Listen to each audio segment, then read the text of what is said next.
ನೆಹರು ಹೆಸರೇ ಕಾಂಗ್ರೆಸ್ ಕಾರ್ಯಕರ್ತರಿಗೆ, ಕಾಂಗ್ರೆಸ್ ಪಕ್ಷಕ್ಕೆ ಒಂದು ದೊಡ್ಡ ಸ್ಫೂರ್ತಿ. ಈ ದೇಶಕ್ಕೆ ನಾವೆಲ್ಲ ಸಂವಿಧಾನ ಅಡಿಯಲ್ಲಿ ನಾವು ಕೆಲಸ ಮಾಡ್ತಾ ಇದ್ದೇವೆ. ಒಂದು ಸರಿಯಾದ ರೀತಿಯಲ್ಲಿ ಒಂದು ಫೌಂಡೇಶನ್ ಹಾಕಿ ಕೆಲಸ ಮಾಡ್ತಾ ಇದ್ದೀವಿ ಅಂತಂದ್ರೆ ಇಡೀ ದೇಶಕ್ಕೆ ನೆಹರು ಅನ್ನೋದನ್ನ ಯಾರು ಕೂಡ ಇತಿಹಾಸವನ್ನ ಬದಲಾವಣೆ ಮಾಡಲಿಕ್ಕೆ ಸಾಧ್ಯ ಇಲ್ಲ. ಇವತ್ತು ಬಿಜೆಪಿಯವರು ಪಾಪ ಬಹಳ ಪ್ರಯತ್ನ ಮಾಡ್ತಾ ಇದ್ದಾರೆ. ನೆಹರು ಮಾಡೋ ಹೆಸರನ್ನ ತೆಗಿಬೇಕು ಇತಿಹಾಸದಲ್ಲಿ ಅಂತೇಳಿ. ಇನ್ನ 2-3 ಜನ್ಮ ಕೆಲವರು ತಾಳರು ಕೂಡ ಆ ನೆಹರೂರವರ ಸಾಧನೆಯನ್ನ, ಅವರ ಬದುಕು, ಈ ದೇಶಕ್ಕೆ ಕೊಟ್ಟಂತ ಫೌಂಡೇಶನ್ ಯಾವುದೂ ಕೂಡ ತೆಗೆದಾಕ್ಲಿಕ್ಕೆ ಸಾಧ್ಯ ಇಲ್ಲ ಅಂತ ಹೇಳಿ ನಾನೊಬ್ಬ ಕಾಂಗ್ರೆಸ್ ಪಕ್ಷದ ಕಾರ್ಯಕರ್ತನಾಗಿ ಹೇಳಲಿಕ್ಕೆ ನಾನು ಬಯಸ್ತಾ ಇದ್ದೆ. ನಾನು ಮೊನ್ನೆ ರಾಜೀವ್ ಗಾಂಧಿ ಅವರ ವಿಚಾರ ಮಾತಾಡಬೇಕಾದ್ರೆ ಒಂದು ವಿಚಾರ ಹೇಳಿದೆ. ಸ್ಥಳೀಯ ಸಂಸ್ಥೆಗಳ ವಿಚಾರದಲ್ಲಿ ನೀವೆಲ್ಲ ಕಾರ್ಯಕರ್ತರು ರಾಜೀವ್ ಗಾಂಧಿ ಅವರು ಯಾಕೆ 73rd 74th ಅಮೆಂಡ್ಮೆಂಟ್ ತಂದ್ರು ಅಂತ ಹೇಳಿ ಕೆಲವು ವಿಚಾರವನ್ನು ಚರ್ಚೆ ಮಾಡ್ತಾ ಇದೆ. ಹಂಗೆ ನೀವೆಲ್ಲ ಗಮನದಲ್ಲಿ ಇಟ್ಕೊಳ್ಬೇಕು. ನೆಹರೂರವರು ಸ್ವಾತಂತ್ರ್ಯ ಸಂಗ್ರಾಮದ ಪೂರ್ವದಲ್ಲೂ ಕೂಡ ಹಲವಾರು ಮುನ್ಸಿಪಾಲಿಟಿಯ ಸದಸ್ಯರಾಗಿ, ಅಧ್ಯಕ್ಷರಾಗಿ ಕೆಲಸ ಮಾಡಿದ್ದಾರೆ. ಅಂದ್ರೆ ಮುನ್ಸಿಪಾಲಿಟಿಯ ಸದಸ್ಯರಾಗಿದ್ದವರು ಹೋರಾಟವನ್ನು ಮಾಡಿಕೊಂಡು ಈ ದೇಶದ ಸ್ವಾತಂತ್ರ್ಯ ಹೋರಾಟ ಮಾಡಿ ಜೈಲಿಗೆ ಹೋಗಿ ಆಮೇಲೆ ಈ ದೇಶದ ಪ್ರಧಾನಮಂತ್ರಿಯಾಗಿ ಅವರು ಕೆಲಸ ಮಾಡಿ ಪ್ರತಿ ರಾಜ್ಯದಲ್ಲೂ ಕೂಡ ಅವ್ರದೇ ಆದಂತ ಸಾಕ್ಷಿ ಗುಡ್ಡೆಗಳನ್ನ ಇವತ್ತು ಬಿಟ್ಟು ಹೋಗಿದ್ದಾರೆ. ನಾವು ಇವತ್ತು ಅವ್ರು ಮಾಡೋದನ್ನೆಲ್ಲ ಈ ಸರ್ಕಾರಗಳು ಮುಚ್ಕೊಂಡು ಬರ್ತಾ ಇದೆ. ಇವತ್ತು HAL ಇರ್ಬೋದು, HMT ಇರ್ಬೋದು, ITI ಇರ್ಬೋದು, ಯಾವ್ದಾದ್ರು ಈ ಸಂಸ್ಥೆಗಳನ್ನ ನೀವೆಲ್ಲ ನೋಡ್ತಾ ಇದ್ದೀರಿ ಬೆಂಗಳೂರು ನಗರದಲ್ಲೇ, ಬೇರೆ ಕಡೆ ಬೇಡ, ನಿಮ್ ಕಣ್ಣಿಗೆ. HAL ನಿಮ್ ಕಣ್ ಕಾಣ್ತಾ ಇದೆ, ITI ನಿಮ್ ಕಣ್ ಕಾಣ್ತಾ ಇದೆ, BHEL ನಿಮ್ ಕಣ್ ಕಾಣ್ತಾ ಇದೆ, BML ನಿಮ್ ಕಣ್ ಕಾಣ್ತಾ ಇದೆ. ಯಾವ್ದಾದ್ರು ಈ ನಮ್ಮ ಪಬ್ಲಿಕ್ ಸೆಕ್ಟರ್ ಅಂಡರ್ಟೇಕಿಂಗ್ ಇದೆ. ಆವತ್ತಿನ ಕಾಲದಲ್ಲಿ ಉದ್ಯೋಗ ಸೃಷ್ಟಿ ಮಾಡಬೇಕು ಅನ್ನೋ ದೃಷ್ಟಿಯಿಂದ, ಈ ದೇಶಕ್ಕೆ ಬಡತನ ಬರಬಾರದು ಅನ್ನೋ ದೃಷ್ಟಿಯಿಂದ ಆವತ್ತಿನ ಕಾಲದಲ್ಲೇ ಎಲ್ಲರೂ ಕೂಡ, ಎಲ್ಲ ವರ್ಗದ ಜನರಿಗೆ ನಾವು ಬೇರೆಯವ್ರ ಮೇಲೆ ಡಿಪೆಂಡ್ ಆಗಬಾರ್ದು, ನಮ್ಮ ಮೇಲೆ ನಾವು ಡಿಪೆಂಡ್ ಆಗಬೇಕು ಅನ್ನೋ ದೃಷ್ಟಿಯಿಂದ ಇವತ್ತು ಅದನ್ನೆಲ್ಲ ಪ್ರಾರಂಭವನ್ನು ಮಾಡಿದ್ರು. ಈಗ ಅವತ್ತು ಮಾಡಿದಂತ ಆಸ್ತಿಗಳನ್ನ ಇವತ್ತು ಮಾರ್ಕೊಂಡು ಇವತ್ತು ರಾಷ್ಟ್ರಗಳು ಇವತ್ತು ಬೇಕಾದಷ್ಟು ಅದರಿಂದ ಲಾಭವನ್ನು ಪಡ್ಕೊಂಡು ಬರ್ತಾ ಇದೆ. ಅಂದ್ರೆ ಉದ್ದೇಶ ಒಂದು ಯಾವ ದಿಕ್ಕಿನಲ್ಲಿ ಈ ದೇಶವನ್ನು ತೆಗೆದುಕೊಂಡು ಹೋಗ್ಬೇಕು. ಈಗ ನಾವು ಪ್ರಜಾಪ್ರಭುತ್ವ ಮಾತಾಡ್ತಾ ಇದ್ದೀವಿ. ಅಂಬೇಡ್ಕರ್ ಅವ್ರನ್ನ ಅದಕ್ಕೆ ಅಧ್ಯಕ್ಷರು ಮಾಡಿ ಪ್ರಜಾಪ್ರಭುತ್ವ ತಂದು ಗಣರಾಜ್ಯೋತ್ಸವಕ್ಕೆ ಒಂದು ಫೌಂಡೇಶನ್ ಹಾಕಿ ತ್ರಿವರ್ಣ ಧ್ವಜ ಇಂದ ಹಿಡಿದು, ನಮ್ಮ ಸಂವಿಧಾನದಿಂದ ಹಿಡಿದು, ಗಣರಾಜ್ಯ ಇಂದ ಹಿಡಿದು ಎಲ್ಲ ಕೂಡ ಅವತ್ತು ಅವರು ಹಾಕೊಟ್ಟದನ್ನ ನಾವು ಯಾರು ಕೂಡ ಮರೆಯಲಿಕ್ಕೆ ಸಾಧ್ಯ ಇಲ್ಲ. ನಮ್ಮ ಹೆಣ್ಮಕ್ಳ ಬಗ್ಗೆ ಅವ್ರಿಗೆ ವಿಶೇಷವಾದಂತ ಗೌರವ. ಅವ್ರು ಹೇಳ್ತಾರೆ, ಹೆಣ್ಮಕ್ಳು ಸುಖವಾಗಿದ್ರೆ, ಮಹಿಳೆಯರು ಸಂತೋಷವಾಗಿದ್ರೆ ದೇಶ ಸಂತೋಷವಾಗಿರ್ತದೆ ಅಂತೇಳಿ ಅವರು ಮಾತನ್ನ ಕೂಡ ಅವ್ರು ಹೇಳಿದ್ರು. ಹಂಗೆ ನಾವು ಕೂಡ ನಮ್ಮ ಸರ್ಕಾರ ಕೂಡ ಹೆಣ್ಣು ಕುಟುಂಬದ ಕಣ್ಣು ಅಂತ ಹೇಳಿ ಆ ಹೆಣ್ಮಕ್ಳು ಶಕ್ತಿಶಾಲಿಯಾಗಿರ್ಬೇಕು, ಕುಟುಂಬ ಚೆನ್ನಾಗಿದ್ರೆ ಊರು ಚೆನ್ನಾಗಿರ್ತದೆ, ಮನೆ ಚೆನ್ನಾಗಿರ್ತದೆ ಅಂತ ಹೇಳಿ ನಾವು ಕೂಡ ಹೆಣ್ಮಕ್ಳಿಗೆ ಅನುಕೂಲ ಆಗಲಿ ಅಂತೇಳಿ ಈ ನಮ್ಮ 5 ಗ್ಯಾರಂಟಿಗಳಲ್ಲಿ 4 ಗ್ಯಾರಂಟಿಗಳು ನೇರವಾಗಿ ಹೆಣ್ಮಕ್ಳಿಗೆ, ಅವರ ಕೈಗೆ, ಅವರನ್ನ ಆರ್ಥಿಕವಾಗಿ, ಸಾಮಾಜಿಕವಾಗಿ ಶಕ್ತಿ ತುಂಬುವಂತ ಕೆಲಸವನ್ನು ಕೂಡ ಇವತ್ತು ನಾವು ಮಾಡ್ಕೊಂಡು ಬರ್ತಾ ಇದ್ದೇವೆ. ಇವತ್ತು ನೆಹರು ಅವರ ಹುಟ್ಟಿದ ದಿನ ನಾವು 14th ಪುಣ್ಯತಿಥಿ ದಿನ ನಾವು ಮಕ್ಕಳ ದಿನಾಚರಣೆ ಅಂತೇಳಿ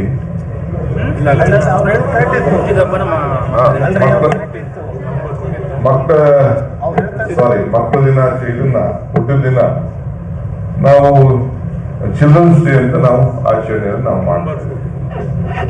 ಅವ್ರು ಕೇಳ್ತಾರೆ ಕೆಲವರು ಆ ಸಂದರ್ಭದಲ್ಲಿ ಏನಕ್ಕೆ ನೀವು ಇದನ್ನ ಹೇಳ್ತಾ ಇದ್ದೀರಿ, ನಿಮ್ಮ ಹೆಸರು ಯಾಕೆ ಬೇಡ ಅಂತ ಹೇಳಿ.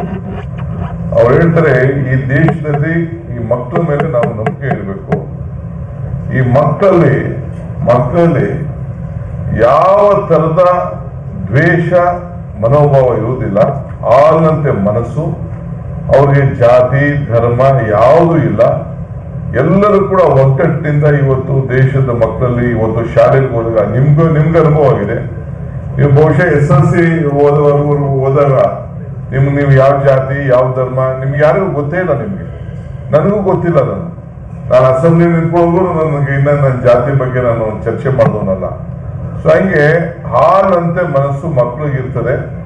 ಅದರಿಂದ ಈ ದೇಶ ಒಗ್ಗಟ್ಟಾಗಿರ್ಬೇಕು, ಶಾಂತಿಯಿಂದ ಇರಬೇಕು, ವಿಶಾಲ ಮನೋಭಾವ ಇರಬೇಕು ಅಂತೇಳಿ ಅವರ ಹುಟ್ಟಿದ ಜನ್ಮವನ್ನ ಚಿಲ್ಡ್ರನ್ಸ್ ಡೇ ಅಂತ ಆಯ್ಕೆ ಮಾಡಿ ಅಂತ ಹೇಳಿ ಅವತ್ತು ಆಯ್ಕೆ ಮಾಡಿ ಇವತ್ತು ನಾವೆಲ್ಲ ಇವತ್ತು ಆಚರಣೆ ಮಾಡ್ತೀವಿ. ಅವತ್ತೇ ನಮ್ಮ ಕೋಆಪರೇಟಿವ್ ದಿನ ಕೂಡ ನಾವು ಆಚರಣೆ ನಾವು ಮಾಡ್ತಾ ಇದ್ದೀವಿ. ಹಂಗೆ ಇವತ್ತು ನಮ್ಮ ದೇಶದಲ್ಲಿ ಅವರ ಪ್ರತಿಯೊಂದು ಸಾಕ್ಷಿ ಗುಡ್ಡೆಗಳು ಈ ಪ್ರಜಾಪ್ರಭುತ್ವದ ವ್ಯವಸ್ಥೆಗೆ ಕೊಟ್ಟಂತದ್ದು, ಸಂವಿಧಾನ ವ್ಯವಸ್ಥೆಗೆ ಕೊಟ್ಟಂತದ್ದು ಎಲ್ಲ ಕೂಡ. ಆಮೇಲೆ ಕೈಗಾರಿಕಾ ಕ್ಷೇತ್ರದಲ್ಲಿ ಅಭಿವೃದ್ಧಿಗೆ, ಅಂತಾರಾಷ್ಟ್ರೀಯ ಮಟ್ಟದಲ್ಲಿ ವಿದೇಶ ನೀತಿಗಳು, ಆಮೇಲೆ ಹೊರಗಡೆ ದೇಶದವರು ನಮ್ಮ ದೇಶದ ಬಗ್ಗೆ ಪ್ರಾರಂಭ ಮಾಡಿದಂತ ಒಂದು ಗೌರವ, ಇವೆಲ್ಲ ಕೂಡ. ಆಮೇಲೆ ಟ್ರಾನ್ಸ್ಫಾರ್ಮೇಶನ್ ಆಫ್ ಪವರ್, ಬ್ರಿಟಿಷರ್ಸ್ಗೂ ನಮಗೂ ಮಧ್ಯೆ ಇದ್ದಂತ ಬಹಳ ಈಸಿ ಟ್ರಾನ್ಸ್ಫಾರ್ಮೇಶನ್ ಕೂಡ ಅವರ ಗೌರವ, ಅವರ ಘನತೆಗೆ ತಕ್ಕಂತೆ ಬಹಳ ಇಡೀ ವಿಶ್ವ ಅವರನ್ನ ಬಹಳ ಗೌರವದಿಂದ ಕಾಣ್ತಿದ್ದನ್ನ ಕೂಡ ಇತಿಹಾಸದಲ್ಲಿ ಇವತ್ತು ನಾವೆಲ್ಲ ನೋಡ್ಕೊಂಡು ಬಂದಿದ್ದೇವೆ.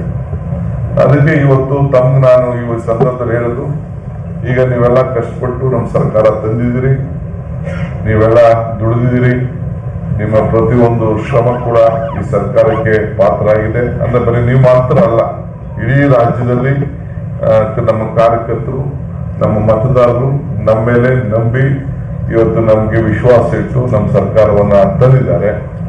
ಇವತ್ತು ಅದೇ ಸರ್ಕಾರದ ಫೌಂಡೇಶನ್ ಇಂದ ಕರ್ನಾಟಕದಿಂದನೇ ಇವತ್ತು ಇಂಡಿಯಾ ಅಲಯನ್ಸ್ ಇಲ್ಲಿಂದನೇ, ಅದು ಮತ್ತೆ ಬೆಂಗಳೂರಿನಿಂದನೇ ಪ್ರಾರಂಭ ಆಗಿದ್ದನ್ನು ಕೂಡ ತಮ್ಮ ತಲೆಯಲ್ಲಿ ಇರಲಿ.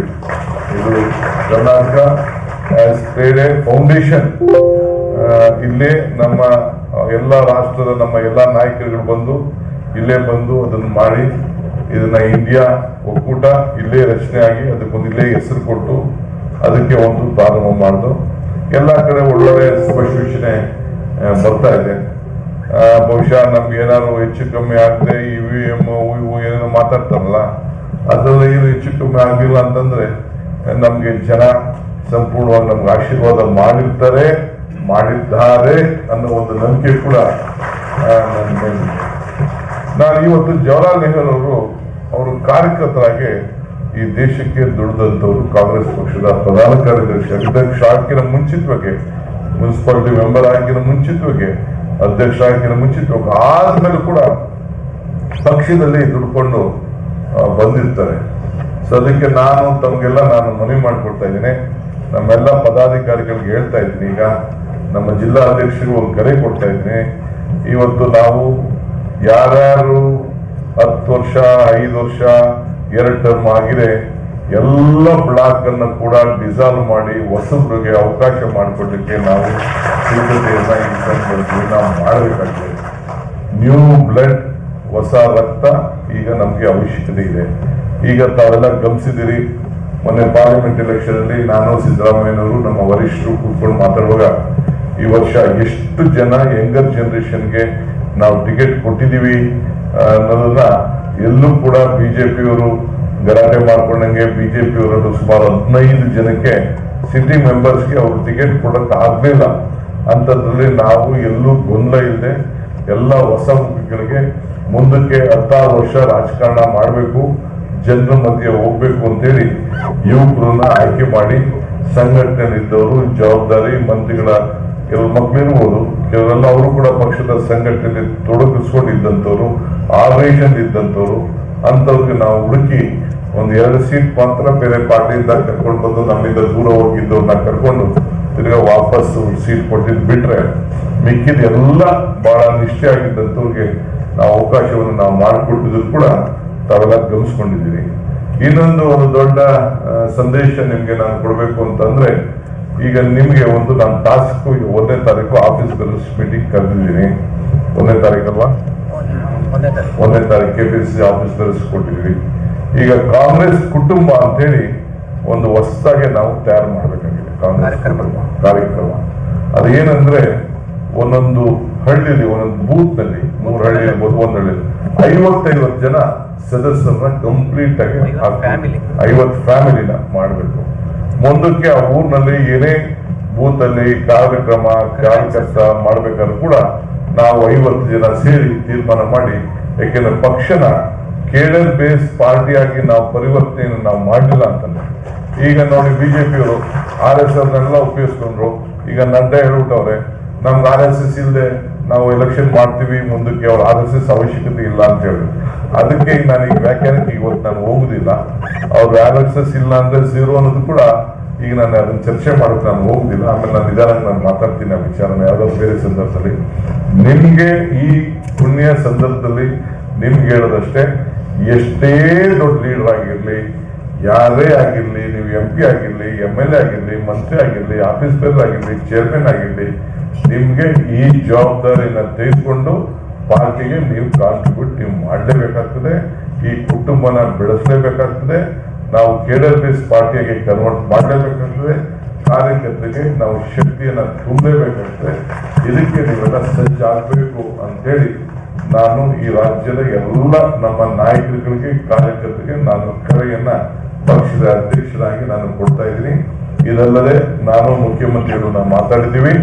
ಮುಖ್ಯಮಂತ್ರಿಗಳು ಕೂಡ ಮತ್ತು ಮಂತ್ರಿಗಳು ಪ್ರತಿ ತಿಂಗಳು ಮುಖ್ಯಮಂತ್ರಿ ಒಂದಿನ 3 hours ಕಾಂಗ್ರೆಸ್ ಆಫೀಸಲ್ಲಿ ಬಂದು ಕೂತ್ಕೊಂಡು ಎಲ್ಲ ಕಾರ್ಯಕರ್ತರನ್ನ ಪ್ರತ್ಯೇಕವಾಗಿ ಭೇಟಿ ಮಾಡುವಂತ ಕೆಲಸ ಇವತ್ತು ಅವ್ರಿಗೆ ಟೈಮ್ ಕೊಡಲಿಕ್ಕೆ ಅವರು ಒಪ್ಕೊಂಡಿದ್ದಾರೆ. ಆ ಸಿಸ್ಟಮ್ ಯಾವ ರೀತಿ ಸುಮ್ಮನೆ ಬಂದು ದುಂಬಿಲಲ್ಲ ಮಾಡ್ಕೊಂಡು ಹೋಗೋದಲ್ಲ. ಅದಕ್ಕೆ ಒಂದ್ ಸೈಡ್ ಯಾರು ಭೇಟಿ ಮಾಡಬೇಕು, ಇಡೀ ರಾಜ್ಯದ ಜನ ಮುಂಚಿತವಾಗಿ ಬರಬೇಕು, ಟೈಮ್ ಫಿಕ್ಸ್ ಮಾಡ್ಕೋಬೇಕು, ಅರ್ಜಿ ಕೊಟ್ಟಿರ್ಬೇಕು. ಎಲ್ಲಾ ಜಿಲ್ಲೆಗೂ ರೆಪ್ರೆಸೆಂಟೇಷನ್ ಈ ತಿಂಗಳು ಸಿಕ್ಲಿಲ್ಲ ಅಂದ್ರೆ ನೆಕ್ಸ್ಟ್ ಮಂತ್ ಅವ್ರಿಗೆ ಅವಕಾಶ ಇರ್ತದೆ. ಆ ರೀತಿ ಅದಕ್ಕೆ ಒಂದು ಸಿಸ್ಟಮ್, 2 ಆಫೀಸ್ ಬೇರರ್ಸ್ನ ಅದಕ್ಕೆ ವರ್ಕಿಂಗ್ ಪ್ರೆಸಿಡೆಂಟ್ ಒಬ್ಬರನ್ನ ಅದಕ್ಕೆ ರೆಸ್ಪಾನ್ಸಿಬಿಲಿಟಿ ಫಿಕ್ಸ್ ಮಾಡ್ತೀವಿ. ಆ ಸಂಬಂಧಪಟ್ಟಂತೆ ಅವರು ಕೂಡ ನೋಡ್ಕೊಳ್ಬೇಕು. ಒಂದ್ ಜಾಗದಲ್ಲಿ ಬಂದು ದುಂಬಿಲ್ ಕೂತ್ಕೊಂಡು ಅಲ್ಲೇ ಬೆಂಗಳೂರಲ್ಲಿ ಬರೋ ಆಫೀಸ್, ಆಮೇಲೆ ಯಾರು ಬಂದು ಭೇಟಿ ಮಾಡ್ತಾರೆ ಅವ್ರದೆಲ್ಲ ಮೆಂಬರ್ಶಿಪ್ ಕೂಡ ಆ ಅರ್ಜಿಲಿ ಎಂಟ್ರಿ ಆಗಿರ್ಬೇಕು. ಮೆಂಬರ್ಶಿಪ್ ಕೂಡ ಎಂಟ್ರಿ ಆಗಿರ್ಬೇಕು. ಮೆಂಬರ್ಶಿಪ್ ಎಂಟ್ರಿ ಆಗದೆ ಅವ್ನು ಯಾರೋ ಬಂದು ಈಗ ಯಾರೋ ನನ್ನಂತ ನನ್ಗೆ ಬೇಕಾದವನು, ನನ್ನ ಚಿಕ್ಕಪ್ಪನ ಮಗ, ನನ್ಗೆ ಹಂಗ್ ಮಾಡೋನೆ ಅಂತೇಳಿ ಕರ್ಕೊಂಡ್ಬಂದು ಭೇಟಿ ಅಲ್ಲ. ಪ್ಯೂರ್ಲಿ ಕಾರ್ಯಕರ್ತರು, ಬೂತ್ ಕಾರ್ಯಕರ್ತ ಇರ್ಬೋದು, ರಾಜ್ಯ ಮಟ್ಟದ ಕಾರ್ಯಕರ್ತರು, ಅವ್ರು ಒಂದು ಮುಖ್ಯಮಂತ್ರಿಗಳನ್ನ ಭೇಟಿ ಮಾಡ್ಲಿಕ್ಕೆ ಒಂದು ಸಪರೇಟ್ ಆದಂತ ಸಿಸ್ಟಮ್ ಕೂಡ ಮಾಡ್ತೀವಿ. ಅದೇ ರೀತಿ ಮಂತ್ರಿಗಳು ಕೂಡ ಒಂದು ಟೀಮೇ, ಆಫೀಸ್ ಟೀಮೇ ಅವ್ರು ಕೋಆರ್ಡಿನೇಟ್ ಮಾಡ್ತಾರೆ. ಅವ್ರ ಆಫೀಸ್ಗಳಲ್ಲಿ ಯಾವತ್ತು ಬರ್ತಾರೆ ಅಂತ ಅವರು ಒಂದು ವಾರ ಮುಂಚಿತವಾಗಿ ಟೈಮ್ ಕೊಡ್ಬೇಕು. ವಾರ ಮುಂಚಿತವಾಗಿ ಒಂದು ಡೇಟ್ ಫಿಕ್ಸ್ ಮಾಡ್ತದೆ. ವಾರ ಮುಂಚಿತವಾಗಿ ಅನೌನ್ಸ್ಮೆಂಟ್ ಮಾಡ್ತೀವಿ. ವಾರದ ಮುಂಚಿತವಾಗಿ ನೀವು ಕೂಡ 3 ದಿನ ಮುಂಚಿತವಾಗಿ ಯಾರು ಬಂದು ಭೇಟಿ ಮಾಡ್ಬೇಕು ಅಂತ ರಿಜಿಸ್ಟರ್ ಮಾಡ್ಕೋಬೇಕು. ಅವರು ಬಂದು ಬೆಳಗ್ಗೆ ಸಾಯಂಕಾಲ ಕೂತ್ಕೊಂಡು ಹೋಗ್ಬೇಕು. ಅವ್ರು ಬಂದಾಗ ಬರೀ ಆಫೀಸ್ಗಳಲ್ಲಿ ಮಾತ್ರ ಸುತ್ತಮುತ್ತಲು ಕೂತ್ಕೊಂಡು, MLAಗಳು ಸುತ್ತಮುತ್ತಲು ಕೂತ್ಕೊಂಡು ಸಾರ್ವಜನಿಕರಿಗೆ ಯಾರು ಭೇಟಿ ಮಾಡೋಕ್ಕಿಲ್ಲ. ಈಗ ನನಗೆ ಬಹಳ ಮುಜುಗರ ಆಗ್ತದೆ. ಪಾಪ ಕಾರ್ಯಕರ್ತರು ಎಷ್ಟೆಷ್ಟೋ ದೂರದಿಂದ ಬರ್ತಾರೆ, ಚೀಫ್ ಮಿನಿಸ್ಟರ್ ನೋಡಕ್ ಬರ್ತಾರೆ. ನಾವೆಲ್ಲರೂ ನೋಡಕ್ಕಾಗಲ್ಲ. ಯಾರೋ ದೊಡ್ಡ ಸೂಟು ಬೂಟ್ ಹಾಕೊಂಡಿರೋನ್ನ ಮುಂಚಿತವಾಗಿ ನಾವು ಕರಿತೀವಿ, ದೊಡ್ಡ ಖಾದಿ ಬಟ್ಟೆ ಹಾಕೊಂಡಿರೋನ್ನ ದೊಡ್ಡ ಕರಿತೀವಿ. ಇವೆಲ್ಲ ಕೂಡ ನನಗೆ ಅನುಭವ ಆಗಿದೆ. ನಮ್ಮನ್ನು ಒತ್ಕೊಂಡು ಬಂದು ವಿಧಾನಸೌಧ ಒಳಗಡೆ ಕುಂಡ್ರಿಸೋನ್ನ ಒಬ್ರು ನಾವು ಮಾತಾಡುದಿಲ್ಲ. ಈಗ ನಮ್ಮ ಗನ್ಮೆನ್ಗಳು, ನಮ್ಮ ಪಿಎಗಳು ಕೋರ್ಟ್ ಹಾಕೊಂಡು ಕೂತ್ಕೊಳ್ಳೋ ಮಾತಂದ್ರೆ ಜಾಸ್ತಿ ಆಯ್ತು. ನಿನ್ ಚೇಷ್ಟೆ ನೀನ್ ನನ್ಗೆ ಗೊತ್ತಿರೋದು ನಾನು ಹೇಳ್ತಾ ಇದ್ದೀನಿ, ನೀನೇ ಹೇಳ್ತಾ ಇದ್ದೀರ. ಸೊ ನಮ್ಮ ಗನ್ಮೆನು, ನಮ್ಮ ಪಿಎಗಳು ಕೂಡ ಇದಕ್ಕೆ ರೆಡಿ ಆಗ್ಬಿಡ್ತಾರೆ. ಯಾರು ಕೋಟು ಬಾಲ್ಟ್ ಹಾಕೊಂಡು ಬಟ್ಟೆ ಚೆನ್ನಾಗಿರ್ತಾರೆ ಅವ್ರನ್ನೇ ಕರ್ಕೊಂಡು ನಮ್ಮ ಹತ್ರ ಒಳಗಡೆ ಆಂಟಿ ಚೇಂಬರ್ ಕೂಡಿಸ್ತಾರೆ. ನಾನೇ ಕೂತ್ಕೊಳ್ಳೋದಿಲ್ಲ, ಅವ್ರನ್ನೇ ಕೂಡಿಸ್ತಾರೆ. ಇವೆಲ್ಲ ಕೂಡ ನನಗೆ ಅನುಭವ ಆಗಿದೆ. ಇದನ್ನೆಲ್ಲ ನಾವು ಮಾಡಬೇಕು. ಇನ್ನ 4 ವರ್ಷ ಇದೆ. ಈ ಸರ್ಕಾರ 4 ವರ್ಷದ ಸರ್ಕಾರ ಅಲ್ಲ, 10 ವರ್ಷದ ಸರ್ಕಾರ. ಅದಕ್ಕೆ ನಾವೆಲ್ಲ ತರದ ಪ್ಲಾನ್ ಅನ್ನ ಈಗಿಂದನೇ ಹಾಕ್ಬೇಕು. ಅದಕ್ಕೆ ನಾವು ಎಲ್ಲದಕ್ಕೂ ಕೂಡ ನಾವು ತಯಾರು ಮಾಡ್ಬಿಟ್ಟು ಒಂದು ಫೌಂಡೇಶನ್ ಹಾಕೋಬೇಕು. ಇದರಲ್ಲೇ ಎಲ್ಲರಿಗೂ ನಾನು ಹೇಳಿದ್ದೀನಿ, ನಿನ್ನೆ ಕೃಷ್ಣ ಬೈರೇಗೌಡರಿಗೂ ನಾನು ಮಾತಾಡಿದೆ. ಫಸ್ಟ್ ಪ್ರಯಾರಿಟಿ ಕಾಂಗ್ರೆಸ್ ದೇವಸ್ಥಾನ, ಇದು ದೇವಸ್ಥಾನ. ಈಗ ರಾಮಲಿಂಗಾರೆಡ್ಡಿಗೂ ಮಾತಾಡಿದ್ದೀನಿ. ಬೆಂಗಳೂರು ಸಿಟಿ ಆಫೀಸು ಕೂಡ ಅಲ್ಲಿ ಹೊಸದಾಗಿ ಕಟ್ಟಕ್ಕೆ ಪ್ರಾರಂಭ ಮಾಡ್ತೀವಿ. ಅಲ್ಲಿ ರೇಸ್ ಕೋರ್ಸ್ ರೋಡ್ ಇರೋ ಆಫೀಸ್ ಕೂಡ ಈಗ ಒಳದಾಕ್ಬಿಟ್ಟು ಅದು ಕೂಡ ಹೊಸದಾಗಿ ಕಟ್ಟಕ್ಕೆ ಮಾಡಿದ್ವಿ. ಎಲ್ಲ ಜಿಲ್ಲಾ ಕಾಂಗ್ರೆಸ್ ಕಚೇರಿ ಕೂಡ ನೆಕ್ಸ್ಟ್ 1 year ಅಲ್ಲಿ ಫೌಂಡೇಶನ್ ಹಾಕಿ ಪ್ಲಾನ್ ಹಾಕಿ ಇದು ತಯಾರಾಗಬೇಕು. ಅದಕ್ಕೆ ಇಡೀ ರಾಜ್ಯದಲ್ಲಿ ಎಲ್ಲ ನಮ್ಮ ಕಾರ್ಯಕರ್ತರು, ಮಿನಿಸ್ಟ್ರು, MLAಗಳು ಅಕೌಂಟಬಿಲಿಟಿ ತಗೊಂಡು ಆ ಕೆಲಸವನ್ನ ಮಾಡಬೇಕು. ಅದಕ್ಕೆಲ್ಲ ಕೂಡ ಸಜ್ಜಾಗಬೇಕು. ಈಗಾಗಲೇ ಕೆಲವು ಜಿಲ್ಲೆಗಳಲ್ಲಿ ಕೆಲವು ಪ್ರಾರಂಭ ಮಾಡಿದ್ದಾರೆ. ನಿನ್ನೆ ನಾನು ಮಾದೇವಪ್ಪಂಗೆ ನಾನು ಮುಖ್ಯಮಂತ್ರಿಗಳಿಗೆ ಹೇಳ್ದು, ನೀನು ಮಾಡಲಿಲ್ಲ ಅಂದ್ರೆ ನೋಡಪ್ಪ ನೀನು ಬೇರೆ ಬಿಟ್ಬಿಟ್ಟು ಬೇರೆ ಕಡೆ ಹೋಗ್ಬೇಕಾಯ್ತದೆ ಅಂತ ಮಾದೇವಪ್ಪಂಗೂ ಹೇಳಿದೆ. ಜಾರ್ಜರು ಕೂಡ ಈಗಾಗಲೇ ಜವಾಬ್ದಾರಿಯನ್ನ ತೆಗೆದುಕೊಂಡಿದ್ದಾರೆ. ಬೇರೆಯವರು ಕೂಡ ಕೆಲವು ಜವಾಬ್ದಾರಿಯನ್ನು ತೆಗೆದುಕೊಂಡಿದ್ದಾರೆ. ಆ ನಿಟ್ಟಿನಲ್ಲಿ ಎಲ್ಲರೂ ಕೂಡ ಕೆಲಸ ಮಾಡಬೇಕು. ಇಷ್ಟು ಮಾತ್ರ ಹೇಳಿ ಇನ್ನು ಬೇರೆ ವಿಚಾರ ನೆಕ್ಸ್ಟ್ ಟೈಮ್ ಮಾತಾಡೋಣ. ಈ ಮಧ್ಯಾಹ್ನ 3 ಗಂಟೆಗೆ ಎಲ್ಲರದು ನಮ್ಗೆ ಝೂಮ್ ಮೀಟಿಂಗ್ ಇದೆ. ಲೋಕಲ್ ಬಾಡಿ ಎಲೆಕ್ಷನ್ ಸಂಬಂಧದಲ್ಲಿ ನೀವು ಅಷ್ಟೇ ಆ ಲಿಸ್ಟ್ ತೆಗೆದುಕೊಂಡು ಏನು ಬೆಂಗಳೂರು ನಗರದಲ್ಲಿ ಮತ್ತು ಎಲ್ಲೆಲ್ಲಿ ವೋಟ್ ಲಿಸ್ಟ್ ತೆಗೆದುಕೊಂಡು ಬರೀ ಕ್ಯಾಂಡಿಡೇಟ್ ಬಿಡ್ಬೇಕು ಹೋಗ್ಬೇಡಿ. ಕೆಲವರೆಲ್ಲ ನನ್ನ ಬಿಟ್ಬಿಟ್ಟು ಎಲ್ಲೂ ಹೋಗ್ಬಾರ್ದು ಮಾಡಬಾರ್ದು ಅಂತ ಕಂಡೀಷನ್ ಅವೆಲ್ಲ ಇಲ್ಲ. ಅವ್ರವ್ರದ್ದು ಎಲ್ಲೆಲ್ಲಿ ಹೋಗಕ್ಕಾಗ್ತದೋ ಅವ್ರು ಹೋಗ್ಬಿಡ್ಬೇಕು. ನೀವು ಹೋಗಿ ವೋಟರ್ ಲಿಸ್ಟ್ ಅವ್ರ ಮನೆ ಬಾಗಿಲಿಗೆ, ಕ್ಯಾಂಡಿಡೇಟ್ಗಳ ಮನೆ ಬಾಗಿಲಿಗೆ ಹೋಗಿ ಹುಡುಕಿ ಅವ್ರಿಗೆ ನಮಸ್ಕಾರ ಹೇಳಿ ಅವ್ರ ಕರ್ಕೊಂಡು ಬಂದು ವೋಟ್ ಹಾಕ್ಸಿ ನಮ್ಮ ಕ್ಯಾಂಡಿಡೇಟ್ ನಾವು ಗ್ರಾಜುಯೇಟ್ ಕಾನ್ಸ್ಟಿಟ್ಯೂನ್ಸಿನ ಕಳೆದ 3, 4, 5, 6 ಚುನಾವಣೆಯಿಂದ ಯಾವ ಕೂಡ ನಾವು ಗೆದ್ದಿಲ್ಲ. ಆದ್ರೆ ಮೊನ್ನೆ ನಾವು ಇತಿಹಾಸ ಸೃಷ್ಟಿ ಮಾಡಿದೀವಿ. ಈಗ ಪುಟ್ಟಣ್ಣ ಬಂದು ನಮ್ಮಲ್ಲಿ ಸೇರ್ಕೊಂಡ್ಮೇಲೆ ನಾವು ಪುಟ್ಟಣ್ಣ ಗೆದ್ದಿದ್ದಾರೆ. ಇವತ್ತು ಗ್ರಾಜುಯೇಟ್ ಕಾನ್ಸ್ಟಿಟ್ಯೂನ್ಸಿಗೂ ನಿಂತಿದ್ದಾರೆ.